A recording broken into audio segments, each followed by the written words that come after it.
प्रणाम करते हुए मेरा ये निवेदन है कि जैसा कि आप सभी को विदित है कि हम सभी श्रीमद् भागवत महापुराण के दसम स्कंद के अंदर द्वादश अध्याय के अंतर्गत जो कि अघासुर वध का जो प्रकरण वो पाठ चल रहा है।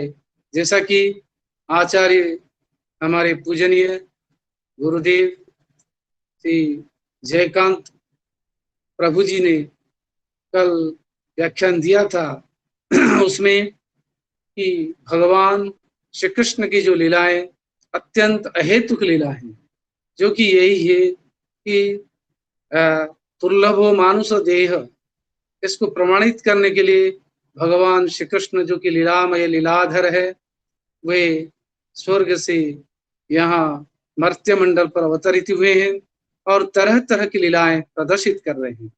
वे प्रातः काल उनकी एक दिन इच्छा हुई कि वन में जाकर, जैसा कि सामान्य जन वो विभिन्न प्रकार की पिकनिक आदि जैसे वन्य भोज आदि करते हैं, उस प्रकार इच्छा करते हुए क्योंकि कलेवा अर्थात प्रातरास का वहां वन में किया जाए, इसलिए अपने ग्वालों जो दोस्त हैं मित्र हैं उनको प्रातः काल उन्होंने एक विचित्र ध्वनि कर उन्हें जगाया और उन सभी को लेकर वे आगे चल पड़े और साथ ही जो उनके गोपाल मित्र सारे वे वृंदावन से आगे बढ़े और वहां उनके बछड़ों को साथ ले गए और जो उनके साथ ग्वालो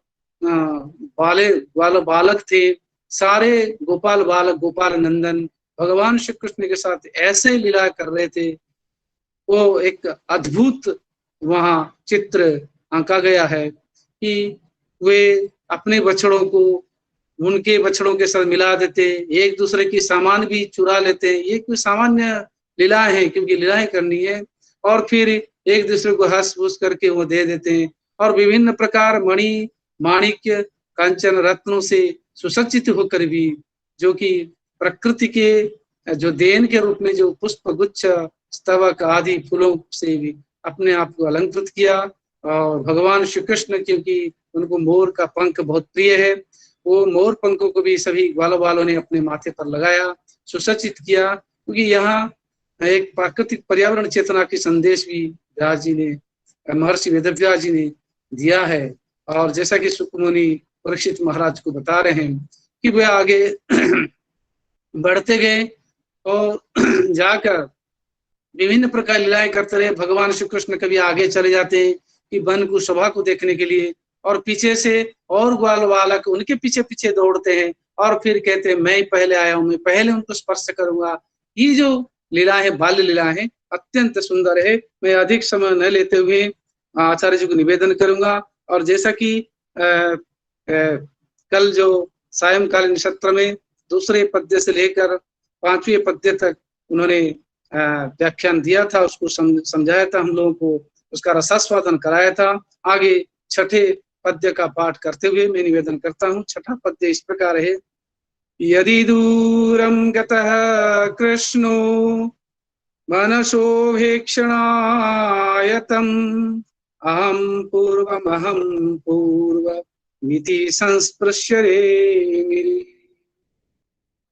पुनः पुनः प्रणाम करते हुए आचार्य जयकांत प्रभु जी को निवेदन करता हूँ उनके चरणों कमलों में कि हमें आगे इसका पाठ करते हुए हमें इस सुधा निर्झरिणी में हमें अवगाहन कराएं।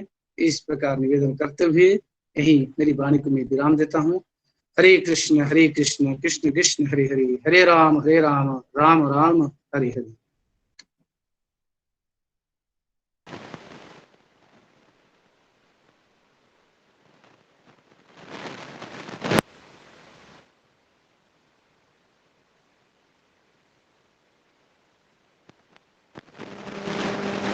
माइक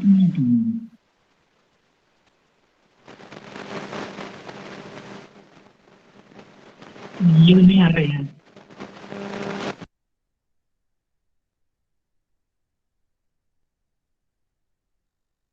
अब आवाज जा रही है क्या? अब आ रही है। आ रही है। भजन्तु केचित् हृदयस्थमीश्वरम् परात् परं ब्रह्म निरीहमव्ययम् अहं तु सीतां मिथिलेशनन्दिनीं त्वां सापराधा शुभधार्हवत्सलां रक्ताम्भोजदलाभिरामनयनं पीताम्बरालङ्कृतं श्यामाङ्गं द्विभुजं प्रसन्नवदनं श्रीसीतया शोभितम् कारुण्यामृतसागरं प्रियगणैर्भ्रात्रादिभिर्भावितं वन्दे विष्णुशिवादिशव्यमनिशं भक्तेष्टसिद्धिप्रदम् नौमीड्यते भ्रवपुषे तडिदम्बराय गुञ्जावतं सपरिपिच्छलसन्मुखाय वन्यस्रजे कवलवेत्रविषाणवेणुलक्ष्मश्रिये मृदुपदे पशुपाङ्गजाय माधवं पद्मयोनिं च नारदं वादरायणं शुकं सूतं च गोकर्णं मद्गुरुं च नमाम्यहम् वाञ्छाकल्पतरुभ्यश्च कृपा सिन्धुभ्य एव च पतितानां पावनेभ्यो वैष्णवेभ्यो नमो नमः।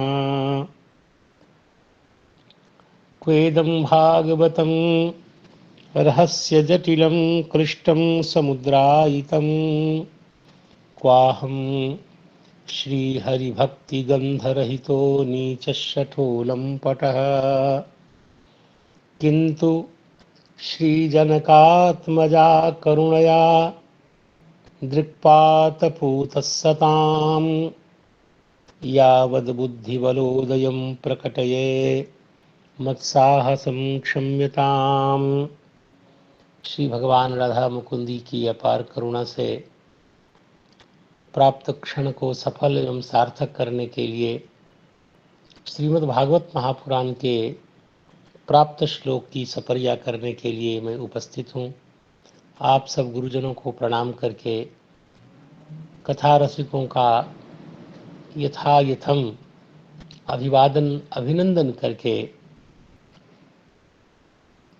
उनसे प्राप्त आशीर्वाद को लेकर के वही मेरा संबल होगा, आधार होगा और उसके बल पर इस प्रसंग के विषय में जैसा भी संभव हो पाएगा सेवा करने के लिए उपस्थित हूँ। और आपको ज्ञात है श्री भगवान का ये जो वन विहार है उसका मंगलमय प्रसंग हमें उपस्थित हुआ है, जिसमें श्री भगवान अपने बाल सखाओं के साथ वन में प्रथम भोजन करने की लीला करने के लिए आज पधारे हैं, जिसमें श्री भगवान के जो वत्सों की संख्या है, श्लोक है कृष्ण वत्सैहि असंख्यातैहि यूथीकृत्य स्ववत्सकान् चारयन्तोर्भलीलाभिः विजहरुस्तत्र तत्र। अत्यंत हर्ष के साथ शुकाचार्य भगवान परीक्षित जी को कथा सुनाते हुए कहते हैं कि वो जितने भी भगवान के बाल सखा है स्ववत्सकान चारयन्तः, अपने बछड़ों को, विशेष करके उन बछड़ों को जिन बछड़ों को श्री भगवान के बछड़ों के साथ मिला दिया गया, और चराते हुए उन बछड़ों को अर्भ लीला भी, जो बाल सुलभ लीलाएं होती हैं उन लीलाओं के साथ विहार कर रहे हैं। तो श्री भगवान के वत्सों की संख्या असंख्यात बताई गई और श्री विश्वनाथ चक्रवर्ती पाद ने इस असंख्यात को लेकर के जो विचार किया उसको मैं प्रस्तुत नहीं कर पाया था। मुझे लगता है कि वहाँ की बात मैं अवश्य बताऊं। असंख्यात का विवेचन तो उन्होंने किया ही कि कैसे संख्या का क्रम क्या है। क्षीर स्वामी जी की दृष्टि से असंख्य एक प्रकार की संज्ञा है। ये क्या प्रकथने धातु से और उसे नई समास करके और निष्ठांत करके ये असंख्यात नहीं बनाए, अपितु एक असंख्य नाम की संज्ञा है, संख्या की संज्ञा है। और क्षीर स्वामी की दृष्टि से उसको प्रस्तुत करते हुए कैसे 10-10 को गुणित करके जो संख्या बनती है उसका परिगणन किया है। एकम 10 शत सहस्रान्ययुतम प्रयुताख्य लक्षम अथ नियुतम इत्यादि इत्यादि कह के इसमें प्रयुत का अर्थ लक्ष्य है और अर्बुद का अर्थ है कोटि।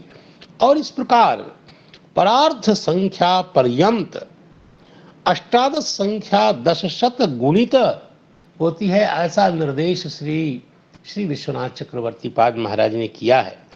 और कैसे इसका स्वरूप बनता है यह भी बताया है।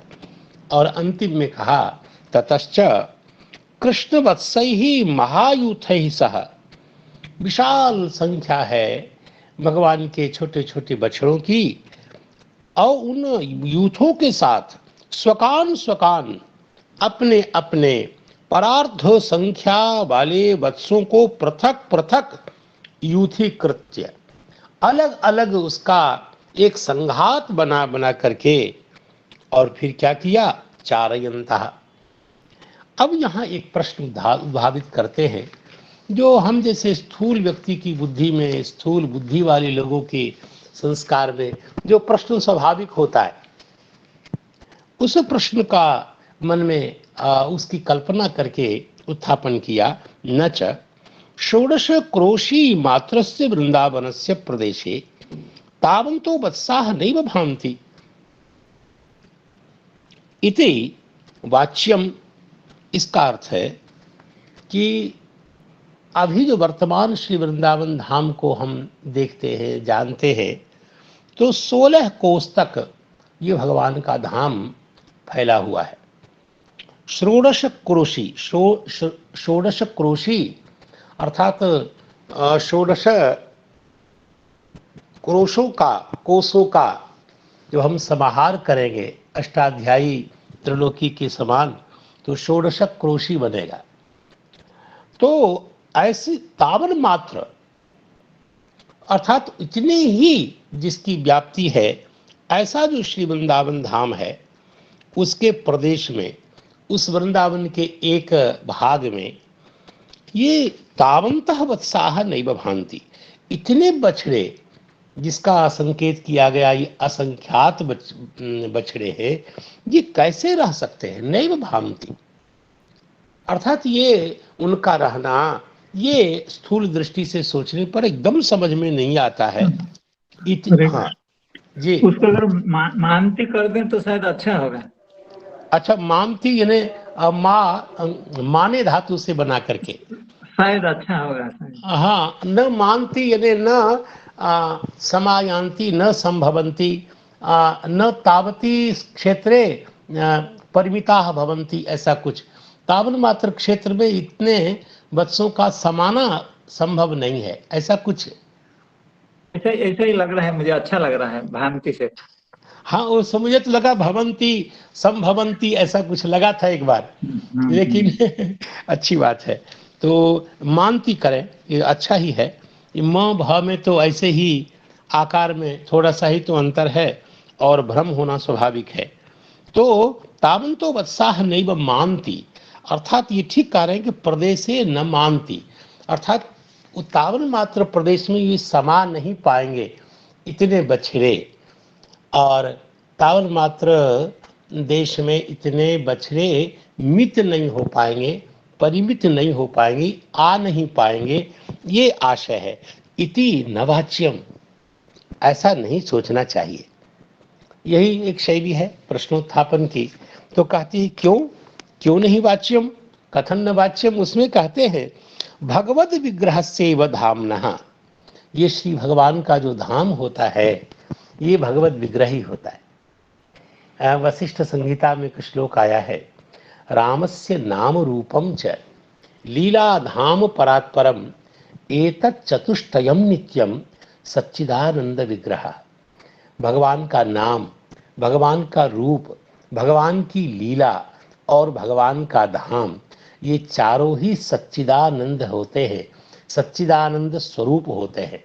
अर्थात इनमें इनमें लौकिकता बुद्धि, लौकिक बुद्धि, या यूँ माने कि यूँ इनमें जड़ बुद्धि, ऐसा करना अत्यंत ही अनुचित है। इसलिए भगवद विग्रह सेव धामनः, भगवान का धाम भगवद विग्रह ही होता है।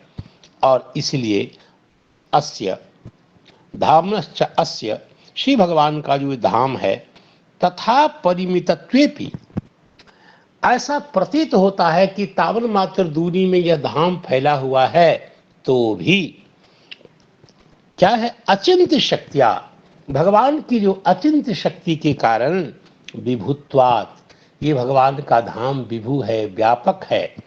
जैसे भगवान व्यापक है, भगवान का नाम व्यापक है, हाँ, नाम व्यापक है, वैसे भगवान की लीला और भगवान का धाम भी व्यापक है। तो विभु होने के कारण तत्त प्रदेशिक देशेपि, अर्थात उनके एक प्रदेश में, उस क्षेत्र के एक देश में भी 50 कोटि प्रमाण योजन प्रमाण ब्रह्मांड, अर्थात ब्रह्मांडार्बुदानाम भगवतैव ब्रह्मणे एतत् उत्तराध्याये दर्शयिष्यमानत्वात्। ये कह रहे हैं कि अभी अभी श्री ब्रह्मा जी को मोह होगा, और मोह के निराकरण के बाद उस क्रम में भगवान दिखाएंगे, अभी दिखाने वाले हैं। क्या दिखाएंगे? तो 50 करोड़ योजन तक फैला हुआ जो ब्रह्मांड, ऐसे ब्रह्मांडा नाम अर्बुद, ब्रह्मांड के करोड़ों करोड़ों ब्रह्मांड, तभी तो भगवान को कहते हैं कोटि ब्रह्मांड नायक भगवान मुकुंद। ऐसा कैसे बोलते हैं? तो अर्थात 50 कोटि योजन, एक योजन 4 कोस का होता है, और इतने करोड़ों करोड़ों योजन प्रमाण है जिनका ऐसा जो ब्रह्मांड, और उन ब्रह्मांडों का भी करोड़ों करोड़ों अर्बुद अरब अरब, तो ऐसे ब्रह्मांड के अर्बुदों को दर्शयिष्यमानत्वात्, इन दिखाया जाएगा आगे। अर्थात किसको दिखाया जाएगा और किसके द्वारा दिखाया जाएगा? तो कहते हैं भगवतैव ब्रह्मणे, श्री भगवान के द्वारा ही श्री ब्रह्मा जी के लिए एतत् उत्तराध्याय, ठीक इसके बाद वाला जो अध्याय है, अर्थात जिसमें श्री ब्रह्मा जी को मोह प्रसंग प्राप्त होगा, उसके मोह के निराकरण के क्रम में श्री भगवान अपने वैभव का, अपने स्वरूप का दर्शन कराएंगे। इन अनंत अनंत ब्रह्मांड, अरे श्री ब्रह्मा जी ने कहा, तो कहा भगवान मेरी औकात बहुत छोटी है, कहाँ आप और कहाँ मैं, क्वाहम महो तमो महदहम खचराग्निवार्भू संवेष्टितांड घट सप्तमितस्तिकायः क्वेदृग विधा विगणतांड परानुचर्या वाता धोरोम विबरसचते महित्वम। कहाँ मैं बहुत छोटे कद का आदमी, सप्तमितस्तिकायः 7 बित्ते की लंबाई वाला कहाँ मैं, और कहाँ आप अनंत अनंत ब्रह्मांडों के एकमात्र अधीश्वर आप। तो भगवान हमसे बहुत बड़ी गलती हो गई सरकार, क्यों अतः क्षमस्वांचित में रजो भवो यजान तस्वत् पृथगी शमानिनः, मैंने आपसे अलग अपने को ईश्वर मान लिया, ये बहुत गड़बड़ी हो गई मुझसे। और ऐसा इसलिए हुआ अजावले पामद तमोन्द चक्षुषः, इसलिए हे स्वामिन एशो अनुकंप्यो मई नाथ वानी थी, सरकार हमें माफ कर दीजिए, क्षमा कर दीजिए।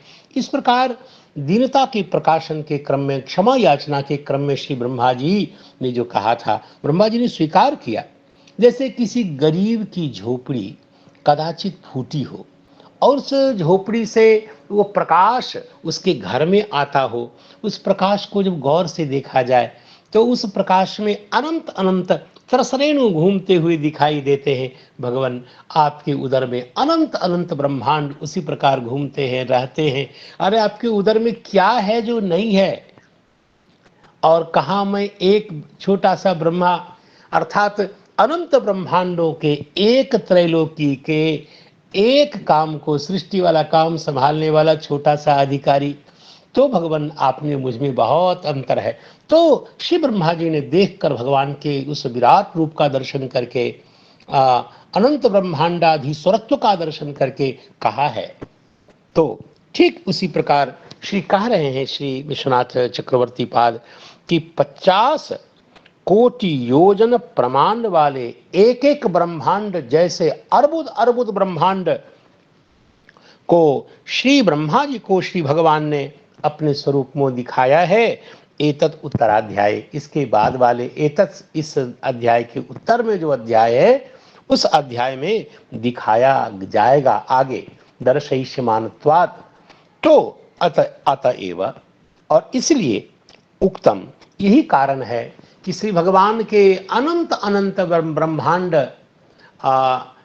के स्वामित्व का प्रदर्शन करना, यह श्री भगवत धाम का बहुत बड़ा होना, विभू होना, यह भागवतामृत में भी ये बात कही गई है। जैसा कि एवं प्रभो प्रियाणाम च धामना समयस्य च अविचिन्त्य प्रभावत्वात् अत्र किंचिन्न दुर्घटम।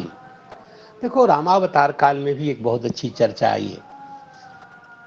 जब श्री भगवान का और रावण का युद्ध हो रहा था, उस क्रम में जब भगवान के संकल्प से और सुग्रीव जी की आज्ञा से सब बानर जब एकत्रित हो गए, तो बादल के समान बानरों का संघात जब देखा, तो भगवान शंकर पार्वती माता को कथा सुनाते हुए कहते हैं कि हे पार्वती, संसार में वो सबसे बड़ा मूर्ख होगा जो इन बानरों की गिनती करना चाहेगा। वो सबसे बड़ा मूर्ख होगा। गोस्वामी जी ने कहा कि पदुम 18 जूथप बंदर, लाखों लाखों बानरों में एक कोई यूथप है, और यूथपों की संख्या पदुम 18 पद में, तो बानरों की संख्या को गिनने की चेष्टा नहीं करनी चाहिए।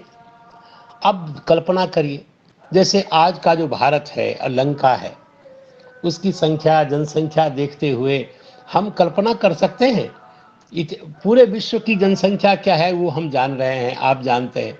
ऐसी स्थिति में अनंत अनंत बानरों का होना ये क्या बताता है? तो जो कच्चे लोग हैं, जिनकी बुद्धि बहुत दुर्बल है, जो मोटी मोटी बातों को अपने ढंग से समझते हैं, भगवान और भगवान की लीला की विचित्रता और दिव्यता का जिनको भान नहीं होता, वो पग पग पर संदेह करते हैं।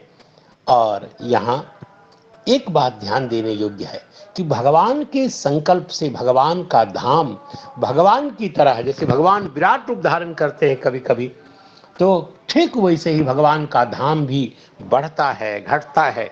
भगवान के संकल्प से उसका आकार बढ़ता है, बढ़ता है। तो ये कहीं से भी असंभावित नहीं है। इसलिए बहुत सोच करके भागवतामृत के इस श्लोक में कहा गया, एवं प्रभो, श्री भगवान की और भगवान के प्रियाणाम, भगवान के जो प्रियजन हैं उनके भी, और भगवान का जो मंगलमय धाम है उनका, और समयस्य, ये समय का क्या अर्थ है? समय का जो स्थूल अर्थ है वही है या सिद्धांत है? समय के अनेक अर्थ होते हैं। तो समय भगवत विषय की लीला संबंधी, काल संबंधी कुछ हो, या यूं देखिए ना, एक आचार्य थे, उन्होंने भगवान की लीला काल के ऊपर कटाक्ष करते हुए कहा कि वो कैसा, देखिए मथुरा से श्री अक्रूर जी या स्वयं भगवान श्री वृंदावन धाम से जब मथुरा चलते हैं तो क्या होता है कि प्रातः काल चलते हैं और संध्या तक जाकर के, जब रथ से जा रहे हैं तो संध्या में कैसे पहुंचेंगे? कितनी दूरी है वर्तमान श्री मथुरा और श्री वृंदावन धाम की, लेकिन प्रातः काल चले तो संध्या में जाकर पहुंचे। तो बताओ ये क्या हो रहा है?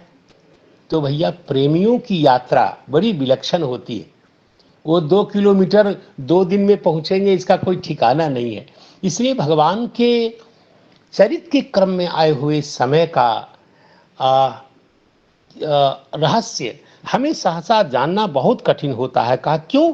क्या ये सब अचिंत्य प्रभाव संपन्न होते हैं, इनके महात्म्य को हम नहीं जान सकते, सोच भी नहीं सकते।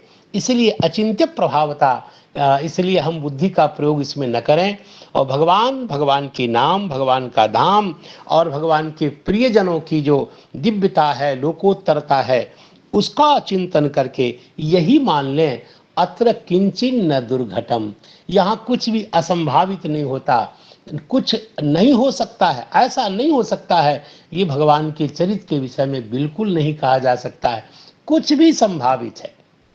इसलिए कहते हैं अत्र किंचिन्न दुर्घटम। तो इस श्लोक में ये बात कही गई और मुझे लगा कि ये बात जैसा भी स्थूल रूप से मैं समझ पाया, आप सब स्निग्ध और कथा रसिकों के समक्ष रखी जानी चाहिए थी। इसलिए अब अगले श्लोक में मुझे प्रवेश करना है और वो श्लोक प्रायः थोड़ा विचारित चर है। जैसे मुष्टंतो न्योन्य शिक्यादीन ज्ञाता नाराच्च चिक्षिपुः तत्रत्याश्च ततो दूरात् हसन्तश्च पुनर्ददुः। और ये चर्चा हो चुकी है कि सही में यहाँ लगता है कि जितने भी छोटे छोटे भगवान की बाल सखा गोप बालक हैं वो चोरी कर रहे हैं। मुष्टंतः कहा किसकी चोरी कर रहे हैं, चोरी करते हुए कैसे हैं, का अन्योन्य शिक्यादीन, एक दूसरे के शिक्य आदि को, और आदि पद का अर्थ स्पष्ट हो चुका है पहले कि शिक्य के साथ और के क्या क्या है, तो वेत्र विषान वेणु ये सब आदि पद के रूप में है। तो अन्योन्य शिक्यादीन, एक दूसरे के शिक्य आदि को चुराते हुए, और जब ज्ञात हो जाता है तो क्या लिखा, आराच, आरात दूर समीपियो हो, यहाँ दूर के अर्थ में आरात है, और चिक्षिपु, जब पता लगा कि इसने मेरी चीज को वहाँ चुरा करके रखी है, और वहाँ जब पहुँचते हैं जिनका वो शिक्य आदि है तो वहाँ से दूर फेंक दिया गया जो वहाँ विद्यमान थे, तत्रत्याह दूरात् चिक्षिपु हो। ऐसा सही में यह चोरी नहीं है, भोज्य आदि सामग्री को छिपा करके रखने की लीला है, और पता लग जाने पर भी जिनका ये किनका है ये ज्ञात हो गया, उसको थोड़ा परेशान करके देना, यह एक प्रकार का मजाक है, परिहास है, जो गोप बालकों में ये स्वाभाविक रूप से होता है। आज भी मित्रों में ऐसा देखा जाता है, परस्पर मित्र एक दूसरे को थोड़ा आमोद प्रमोद करने के लिए उनका लड्डू चुरा के रख लेते हैं, या पा ही लेते हैं, क्या दिक्कत है, होता ही है। तो इस मजाक का पर्यवसान विनोद में, आनंद में हुआ है, आप देखेंगे। इसलिए क्या लिखा, हसंतश्च पुनर्ददुः, हंसते हंसते फिर उन गो बालकों ने जिनका वो था उनको दे दिया। यह परिहास किसी एक ने किया हो ऐसा नहीं है, इसलिए कहा अन्योन्यम। यहाँ है कि एक दूसरे सब लोग कर रहे हैं, अन्योन्य शिक्यादीन, एक दूसरे के शिक्य आदि का को चुरा करके छिपा रहे हैं, ऐसा एक ने नहीं किया, सबने लगभग किया है, ऐसा लिखा है। तो ऐसी सभी ने एक दूसरे के साथ किया, किसी ने भोज्य को छिपाया तो किसी ने बेत्र को छिपाया, तो किसी ने श्रृंग को और किसी ने वेणु को। इस प्रकार हाथ से निकली हुई चीज के पुनर्लाभ से जो अलग आनंद होता है, मानो वही आनंद परस्पर ये गोप बालक प्राप्त कर रहे हैं। देखिए नष्ट वस्तु की प्राप्ति बहुत सुंदर होती है। ये श्रीमद् वाल्मीकि रामायण में सुंदरकांड को सुंदर क्यों कहते हैं? सुंदरकांड का नाम सुंदरकांड इसे रखा कि जो हृत हो गई हैं सीता जी, उनकी प्राप्ति हनुमान जी के द्वारा हो गई है, हनुमान जी ने उन्हें उनका दर्शन कर लिया है, इसलिए नष्ट वस्तु की प्राप्ति होने के कारण उसका नाम सुंदर है। तो नष्ट वस्तु की प्राप्ति का नाम सुंदर होता है। यहाँ भी वही अर्थ है, भगवान से श्रेष्ठ भोग्य वस्तु और क्या हो सकती है, और इसलिए इष्ट वस्तु भी भगवान ही है, भोग्य वस्तु भी। रामानुजाचार्य ने भगवान को भक्त भोग्य कहा, इसलिए वे हाथ से निकल गए और अंतिम में आया है भगवान। तो उन्हें प्राप्त करना, अर्थात वेद में लिखा है सोन्वेष्टव्य, और जब पता चल गया कि ये सब कहाँ है कैसे है, तो अनेक सह प्रयास करते हैं, हाथ में आते आते वो छूट जाते हैं भगवान कभी कभी, और जब थक जाते हैं अन्वेषण करने वाले साधक, तब भगवान करुणा करके उसको जैसे प्राप्त होते हैं। तो एक दृष्टि है। ठीक वैसे ही यहाँ मुष्टंतो न्योन्य शिक्यादीन, देखिए यहाँ शिक्यादीन को लेकर के श्री जीव गोस्वामी चरण, अब इनका यहाँ तो नाम वही लिखा है, हो सकता है नाम और भी कुछ हो, कैसा है भगवान जाने। लेकिन वैष्णव तोषणीकार ने एक बहुत बढ़िया बात कही है और शास्त्रीय बात कही है।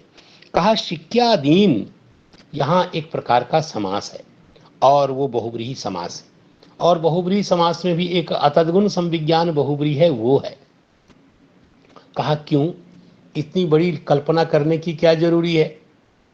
तो कहा शिक्यान शिक्यादि शिक्यान्यादि अर्थात शिक्यान आदि अर्थात शिक्यानि आदि येषाम यष्ट्यादि नाम, अर्थात शिक्य है आदि में जिसके, अर्थात शिक्य को छोड़ करके और जो वेत्र विषान, तो शिक्यादि पद से अतद्गुण संविज्ञान होने के कारण वेत्र वेणु विषान आदि का ही ग्रहण करना चाहिए शिक्यादि से, न कि शिक्य को भी उसमें लेना चाहिए, न तो शिक्यानि।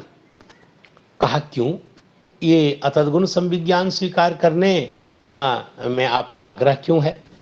जैसे दृष्ट सागरम आनय में आनयन क्रिया में दृष्ट सागर का अन्वय नहीं होता, ठीक वैसे यहां आप शिक्की का जो उसमें अन्वय कैसे कर पा रहे हैं? ओहो, तो ये तो कोई विघ्न आ गया। कैसे काटे हमारे ऋषि साहब हैं, विचित्र स्थिति हो गई, धर्म संकट का काल प्राप्त हुआ। तो ऐसी स्थिति में ये कहते तेषाम अन्नाधारत्वेन अन्ननाशे सति हसंत इत्यादि अयुक्तत्वात्। कहते शिक्की में तो अन्न का आधार होता है, इसीलिए अन्ननाशे सति अन्न का नाश हो जाएगा यदि उसको क्या करेंगे, चोरी करेंगे और उछाल उछाल करके पकड़ेंगे, तो स्वाभाविक है अन्न नाश हो जाने पर फिर ये हसंतः पुनर्ददुहु, यह जो हसंता हंसते हुए फिर दे दिया, यह जो प्रयोग है यह असंगत होगा, अयुक्त हो जाएगा। और इसलिए यहाँ शिक्य पद का उसमें जो चोरी करने की क्रिया का कर्म उसको बनाना ठीक नहीं है, इसलिए यहाँ अतद्गुण संविज्ञान बहुब्रीहि स्वीकार करें तो ज़्यादा अच्छा है। ऐसा उन्होंने वैष्णव तोषणी नामक टीका में इसका संकेत किया है। तो अब इस श्लोक को पढ़ के आगे बढ़ते हैं। और यदि दूरम गतो गतः कृष्णो वनशोभेक्षणायतं अहं पूर्वम इति संस्पृश्य रेमिरे। आप देखिए इन 7 श्लोकों में अर्भ लीला भी में जो बहुवचन का संकेत किया, तो लीला वैचित्री के प्रकाशन के लिए गोप बालकों की लीला संभावित है, छोटे छोटे नन्हे बालकों की लीला जो स्वाभाविक रूप से संभावित है, उनका वर्णन किया गया। देखिए आजकल के मनुष्यों का जीवन तो पैसे और संसाधन को कमाने के चक्कर में ऐसा पूरा नीरस और यंत्रवत सा हो गया है। बच्चों की सुकुमारता और सहजता, निश्चलता और जो उन्मुक्तता है वो धीरे धीरे मानो छीन ली जा रही है। लेकिन यहाँ तो जिस प्रकार की चौरी लीला का संकेत है, यद्यपि जैसे ज्ञान योग, कर्म योग, भक्ति योग होता है, वैसे स्तेय योग भी भागवत में वर्णित है। सुखदेव ने स्वयं कहा कल्पित स्तेय योग ही, एक चोरी भी एक योग है। और अब यहाँ जब विचार करते हैं अगले श्लोक में, यदि दूरम गतः कृष्णो वनशोभेक्षणाय तम अहम पूर्वम इति संस्पृश्य रेमिरे। भगवान कभी कभी श्री भगवान नंदनंदन कृष्णचंद्र वनशोभेक्षणाय, वन की शोभा के दर्शन के लिए, वनस्य या शोभा तस्याह शोभायाः ईक्षणाय, वन शोभा के दर्शन के लिए भगवान कभी कभी दूरम गतः, दूर हो चले जाते हैं शोभा दर्शन के लिए। तो क्या होता है, यद्यपि ऐसा प्राय होता नहीं है, लेकिन कभी कभी ऐसा हो जाता है, तो तब क्या स्थिति होती है उन गोप बालकों की, तो भगवान के बाल सखाओं की, तो का तम संस्पृश्य रे मिरे, वो बालक अत्यंत उत्कंठा के साथ श्री भगवान का स्पर्श करने के लिए दौड़ जाते हैं कि मैं पहले स्पर्श करूंगा, मैं पहले स्पर्श करूंगा। अहम अहम ही कया, अहम पूर्वम, मैं पहले भगवान का स्पर्श करूंगा, मैं स्पर्श करूंगा। मैं तो भगवान बोलता हूं अपने संस्कार के कारण। वो लोग कहते हैं मैं कन्हैया को पहले छूंगा, मैं पहले स्पर्श करूंगा, ऐसा। और इति संस्पृश्य, और फिर भगवान के साथ वो सब बालक क्रीड़ा करते हैं। अरे मीरे, ऐसा लिखा है। स्थूल अर्थ तो यही है। यहां यद्यपि यदि जो पद है वो बताता है कि भगवान प्रायः इनके साथ ही रहते हैं। ऐसा नहीं होता कि श्री भगवान अपने मित्रों को छोड़कर कहीं जाते हों, लेकिन जिनको भगवान नित्य प्राप्त हैं उन्हें भी भगवान का किंचित भी कभी कभी किसी दृष्टि से ओझल होना एकदम उनको बालकों को सहन नहीं होता। मानो जीवनी शक्ति कहीं चली गई हो, ऐसा उनको अनुभव होता है। स्पर्श किए बिना मानो उनकी जीवनी शक्ति पुनः वापस नहीं आने वाली है। ऐसा सोच करके भगवान की चिन्मय दिव्य श्री विग्रह का स्पर्श करके ही उन्हें शांति मिलती है, ऐसा प्रतीत होता है। अहम पूर्वम, देखिए मैं पहले स्पर्श करूंगा, मैं पहले छूंगा, ऐसा। देखिए यद्यपि यह शब्द वहां दैत्यों में भी प्रयुक्त है, अहम पूर्वम नत्वम इति प्रभो। लेकिन इन भक्तों की विशेषता देखिए, भगवान के इन बाल सखाओं की, नत्वम ऐसा प्रयोग यहाँ नहीं है। अहम पूर्वम, मैं पहले स्पर्श करूंगा, मैं पहले और अहमिकया प्रतियोगिता पूर्वक श्री भगवान के स्पर्श के लिए दौड़ पड़ते हैं। यह तो ठीक है, लेकिन दूसरा कोई स्पर्श न करे, ऐसा अभाव नहीं है। तो ये भक्त में और दुष्ट जनों में अंतर होता है। भगवान तो मानो भगवान के ऊपर सबका अधिकार है और इसलिए सब उनसे प्रेम कर सकता है, सब उनको छू सकता है प्रेमी जन। तो नत्वम यह जो अंश है वो दैत्यों का ही अंश है, और जो भक्त जन होते हैं वो मानते हैं कि भगवान में सबका अधिकार है, सब स्पर्श करो, लेकिन मैं पहले स्पर्श करूंगा। देखिए वैष्णवों का एक होता है कि जब भगवान की प्राप्ति की बात होती है तो भक्त का धैर्य टूट जाता है, भक्त दौड़ पड़ते हैं। आपको याद होगा जब कहा गया कि श्री नारद जी भागवत जी की कथा करवाने वाले हैं यजमान बन करके, और सर्वत्र लोक लोकांतरों में प्रचार कर दिया, भूर्भुवः स्वः महाजना, सर्वत्र जब प्रचार प्रसार हुआ और सब जगह से श्रोता चले भगवान की कथा सुनने तो चले, लेकिन पहले पहुंचे कौन? तो वहां कहा भागवत पीयूष पानाय रसलम पटाह भवम धावम तो प्यायु सर्वे प्रथमम ये च वैष्णवा। जो वैष्णव होते हैं वो पहले पहुंचते हैं, क्योंकि की महिमा जानते हैं।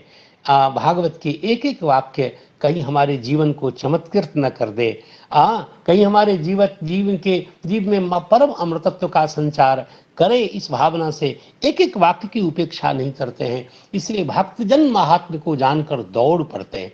वैसे भगवान की कथा के लिए अत्यंत उत्कंठित होकर के दौड़ पड़ना, यह भक्त की प्रकृति के अंतर्गत है। इसलिए अहम पूर्वम इति संस्पृश्य रे मिरे, फिर भगवान का स्पर्श करके आनंदित होते हैं, क्रीड़ा करते हैं, ऐसा कुछ संकेत यहाँ प्राप्त होता है।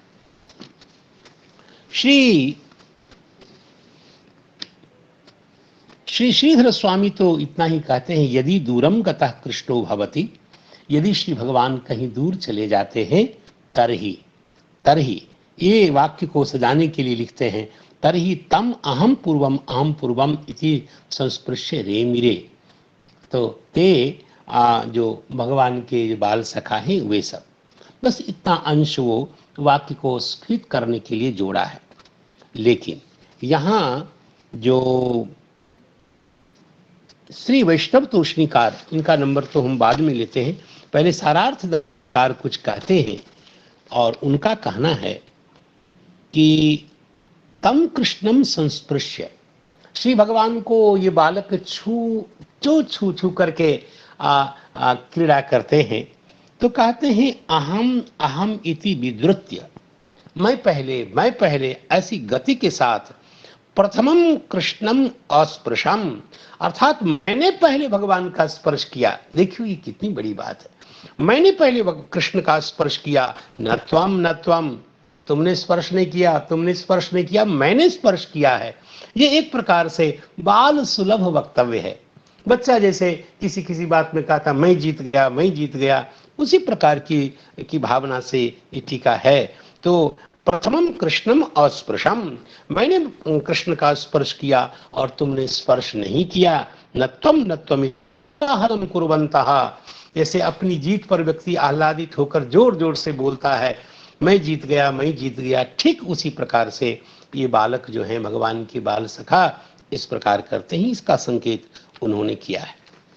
तो श्री वैष्णव तूष्णीकार कहते हैं कि ईदृश बाल्य क्रीड़ा स्वपी तदेक परताम प्रणय विशेषम च दर्शयति। वो कहते हैं कि देखिए इस श्लोक के द्वारा ये पता लगता है कि इस प्रकार की बाल्य क्रीड़ा होते समय भी बच्चों में जब खेल होता है तो उसमें वो भक्ति का भाव, भगवान की प्रीति का भाव। अरे खेलन में को काक गोसैया, सूरदास जी ने लिखा है, खेलने में कौन किसका ईश्वर, कौन किसका भगवान, कौन किसका आराध्य, कौन किसका प्रेमास्पद, कुछ नहीं, खेल खेल है।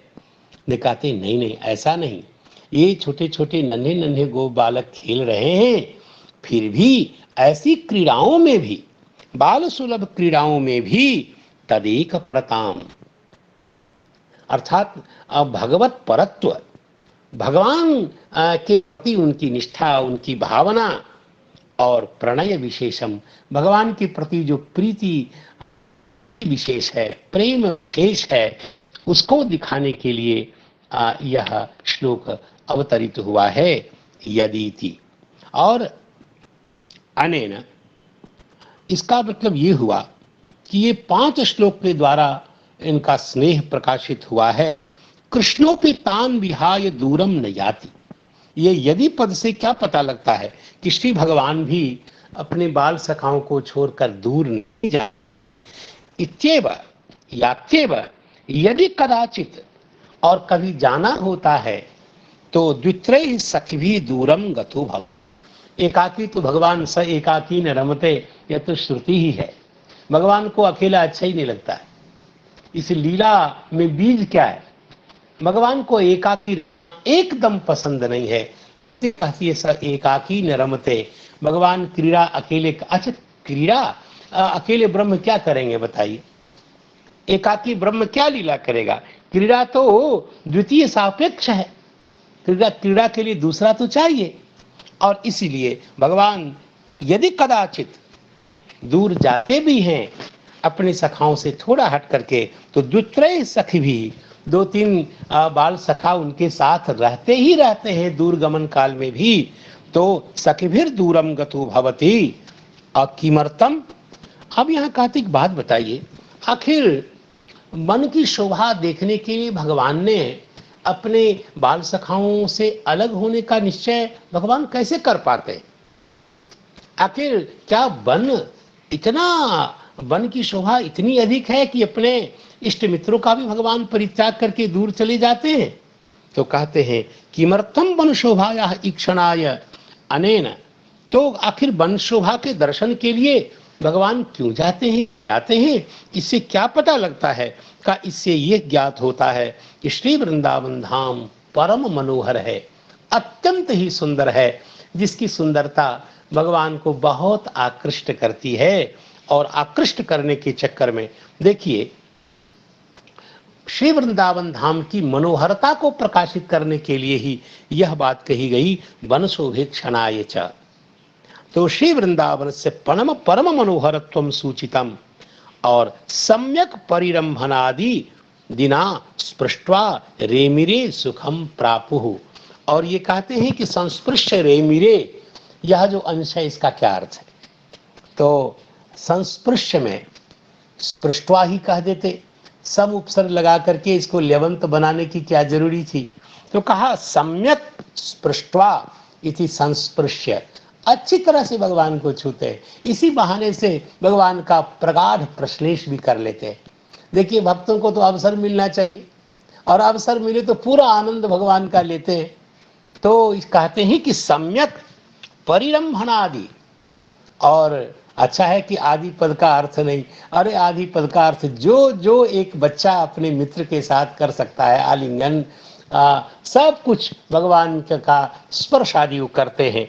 और परिरंभ का मतलब आप यूं सोचिए कि निरंतर संश्लेष, एकदम एक कण का भी जिसमें वाय न हो, जिसमें अंतराल न हो, ऐसा भगवान के साथ लिपट जाना, ये बाल सखाओं को, ये भगवान का सौशील्य है। यही भगवान का सौशील्य है कि किसे अपने मित्रों से भगवान सबसे हृदय खोल करके मिलते हैं। यही भगवान का सौशील्य है। आचार्यों ने सौशील्य की व्याख्या की है कि यहाँ तो भगवान के सखा सब नित्य परिकर ही हैं, लेकिन ऐसे भी भील, कोल, किरात, बानरों से भी भगवान जब मिलते हैं तो पूर्ण इसी रूप में पूर्ण निरंतर संश्लेष देकर के मिलते हैं। ये भगवान का परम सौशील्य है। नीच से नीच व्यक्ति से जो भगवान मिलते हैं तो पूर्ण पूर्ण निरंतर संश्लेष देकर के मिलते हैं। ये परमात्मा का सौशील्य है। यहाँ वही अर्थ प्रकाशित हुआ है। तो परिरंभणा बिना स्पृष्टवा रे मिरे, भगवान का स्पर्श पा करके फिर परम सुख करते हैं और क्रिया जाते हैं। यह अर्थ विशेष यहाँ प्रकाशित हुआ है। तो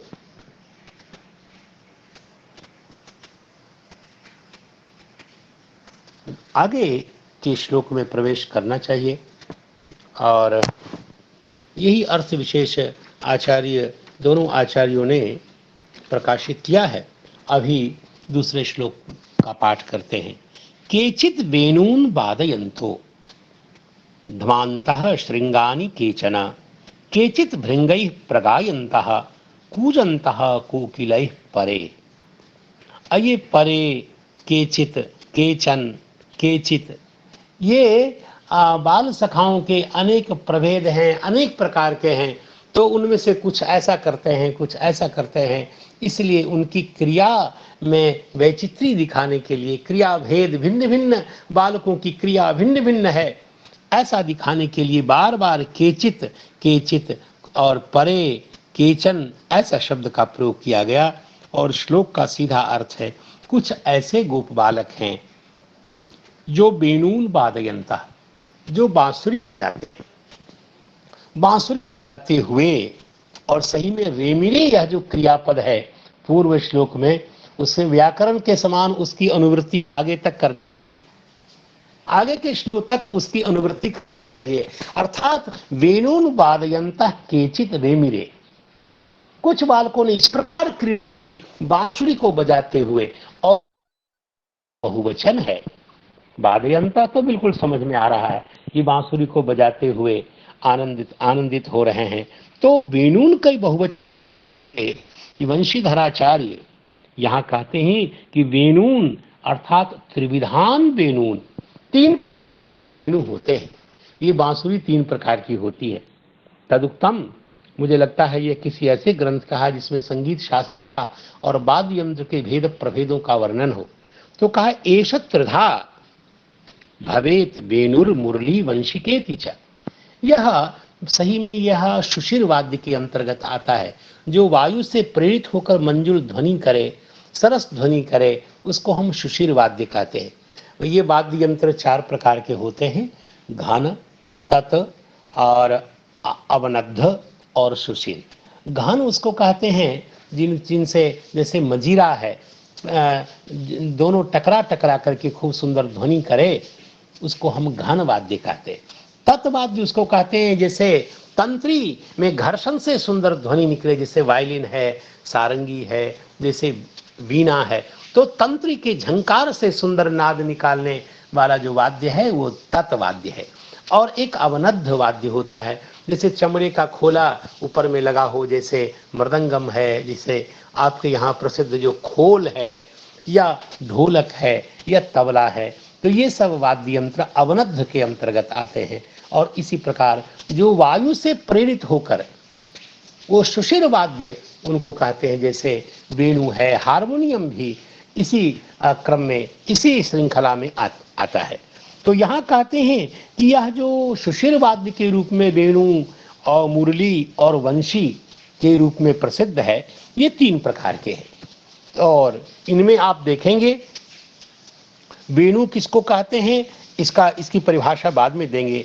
पावकाख्यो भवेद वेणु, वेणु का एक नाम पावक है और वह 12 अंगुल दैर्घ्य वाला होता है, 12 अंगुली वह लंबा होता है और स्थौल्य में, मोटे पने में वह अंगुष्ठ मित होता है, अंगुष्ठ प्रमाणक होता है, अंगुष्ठ के जैसा मोटा होता है और उसमें 6 छेद होती है, 6 उसमें रंध्र होते हैं जहाँ फूक लगा करके और अंगुली से संचालित करते हुए अंगुली व्यापार से जहाँ मधुर मधुर ध्वनि निकले उसको पावक वत उद्दीपक होने के कारण इस प्रकार के वेणु को पावक वेणु कहते हैं।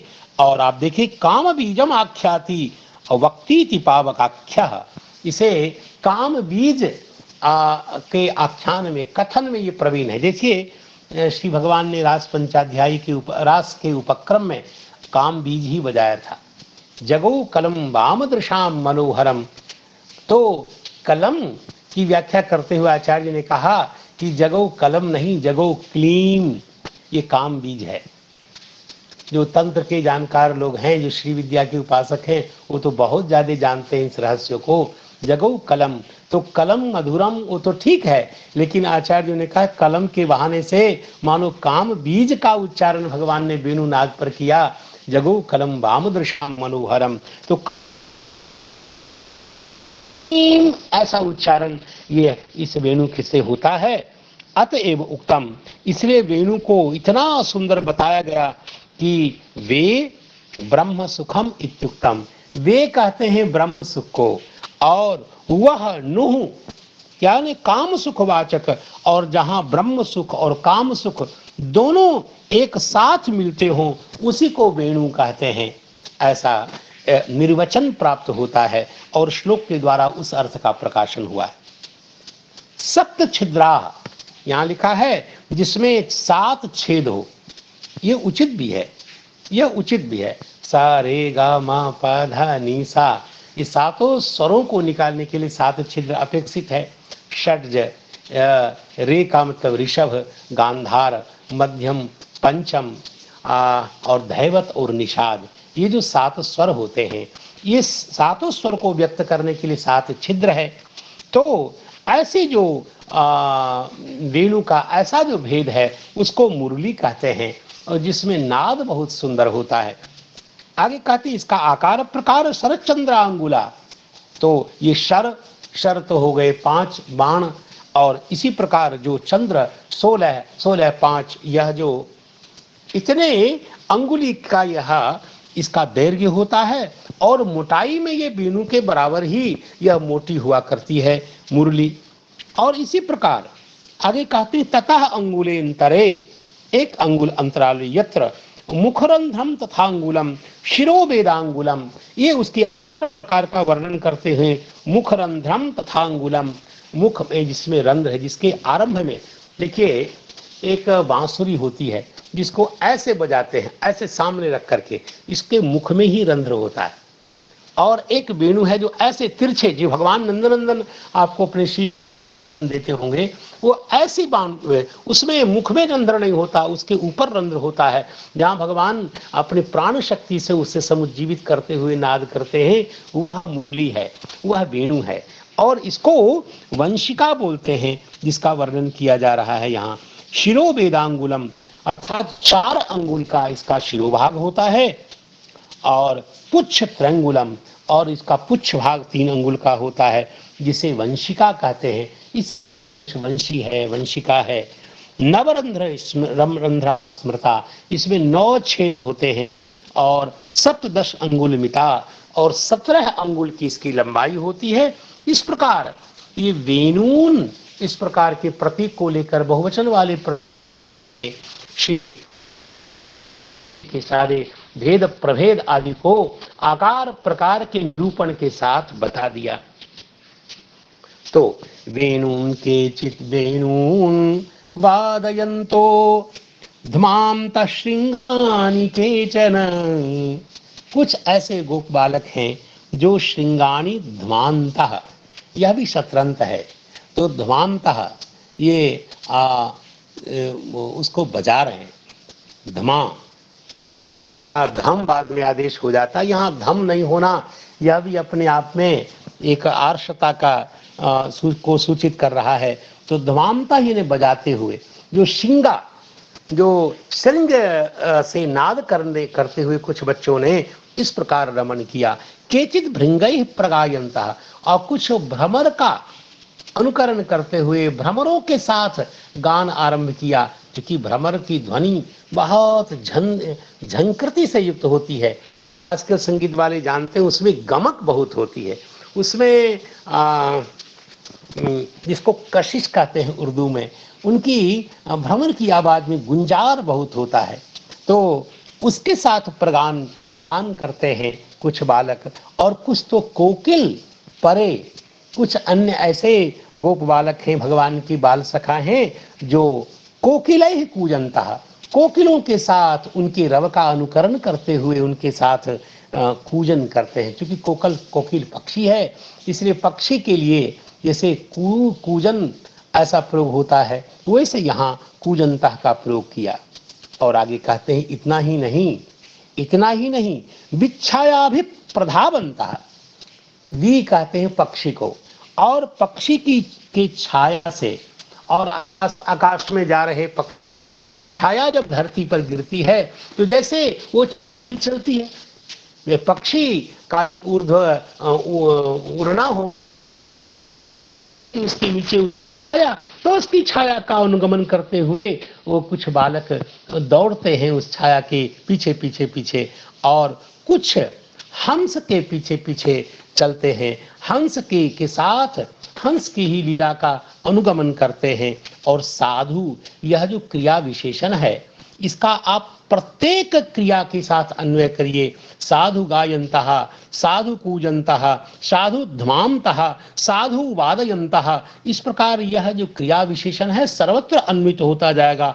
साधु नृत्यन्तः, असाधु उपविशन्तः, कुछ जल में प्रविष्ट होकर के बगुले की अनुकृति करते हुए, उसका अनुकरण करते हुए उपविशन जो होते हैं, बगुले जल में प्रविष्ट होकर के ध्यान से हैं, ठीक उसी क्रिया बालक करते हैं।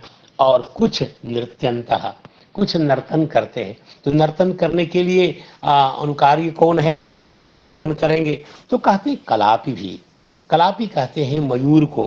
तो कलापी मयूरों के साथ, मयूरों के ऐसा वह नर्तन करते हैं, मयूरों के साथ नर्तन करते हैं, ऐसे इसका संकेत यहाँ इन श्लोकों में किया गया।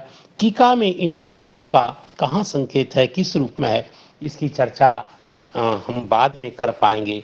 तो कलापी का अर्थ मयूर कैसे है, तो उन्होंने मेदिनी कोश के सहकार से अर्थ किया। कलाप वर्ह को कहते हैं, और रूपी वर्ह अर्थात पुच्छ का फैलाव, और वह क्योंकि कलाम आपनोति की कला, और इसलिए कलाप वर्ह वाचक है। और ऐसा आप है जिसके पास मत प्रयोग से कलापी यानी मयूरा, कलापी भी यानी मयूर ही उनकी अनुकृति करते हुए ऐसा उनके साथ साथ नर्तन ये बालक। तो बाल क्रीड़ाओं संकेत किया गया। तो एक समझ चुका ये तो भी पक्षी छाया भी प्रधान तो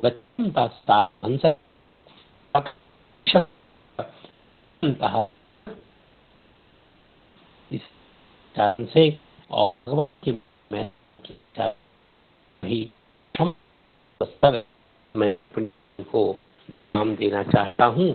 और हरे कृष्णा कृष्ण कृष्ण हरे हरे, हरे राम राम राम हरे। जय श्री श्रीमान जयकांत प्रभु जी की जय, समस्त भक्तवृंद की जय। प्रणाम। जयकांत प्रभु की जय हो। प्रणाम। नमो महोदय, नमो नमस्ते, जय सब भक्त वृंद की जय हो। जय जय जय जय बाबा, जय प्रणाम बाबा, राधे जय राधे। जय श्री राम।